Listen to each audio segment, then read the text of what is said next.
এক মহিলা রাতে থালা বাসন অপরিষ্কার রেখে ঘুমাতো এবং তার ঘরের মধ্যে অভাব লেগে থাকতো। আলী রাদিয়াল্লাহু তাআলা আনহুকে এটা বলার পর তিনি একটা সমাধান এই ক্ষেত্রে দিয়েছিলেন।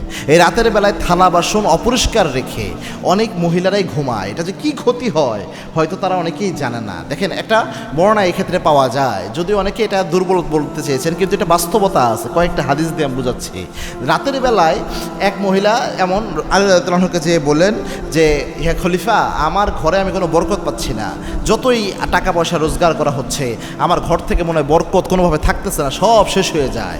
সাইয়েদনা আলী রাদিয়াল্লাহু আনহু বললেন যে, বোন, তুমি কি এমন করো নাকি রাতের বেলায় তোমার ঘরের ময়লা থালা বাসন ওইভাবেই রেখে তুমি ঘুমায়া যাও? ওই মহিলা তখন বলছেন, হ্যাঁ, কিন্তু আপনি এটা জানলেন কেমনে?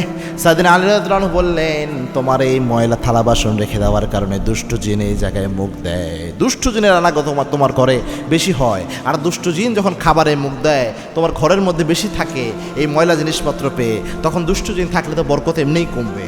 এজন্যে নিয়ম হচ্ছে রাতের বেলা যদি আপনি প্লেটগুলো ধুতেও না পারেন, ময়লা প্লেটগুলা উল্টায় রাখেন অথবা এক জায়গায় করে কিছু দিয়ে ঢেকে রাখেন, এটা হচ্ছে নিয়ম নরমালি। আর আপনি যেখানে সেখানে ময়লা আবর্জনা পুরো ঘরটাকে এমন বানিয়ে রাতের বেলায় ঘুমাতে গেলেন, রাতে কিন্তু দুষ্ট জিনরা বের হয়, যেই বাসায় এই জিনিস পায় ওখানে তারা যেগুলো গ্রহণ করে, এই খাবারগুলো গ্রহণ করে। আর ঘরে যখন দুষ্ট জিনের আনাগোনা বাড়বে আপনার বরকত এমনিই চলে যাবে। এজন্য চেষ্টা করবেন ময়লা জিনিসপত্র, ময়লা জামা কাপড় দীর্ঘদিন যাবৎ ঘরে ফেলে না রাখার জন্য, ময়লা থালা বাসনগুলা একদম প্রকাশ্যে না রাখার জন্য আল্লাহর হাবিবের সুন্নাহ এই ক্ষেত্রে মানার চেষ্টা করেন।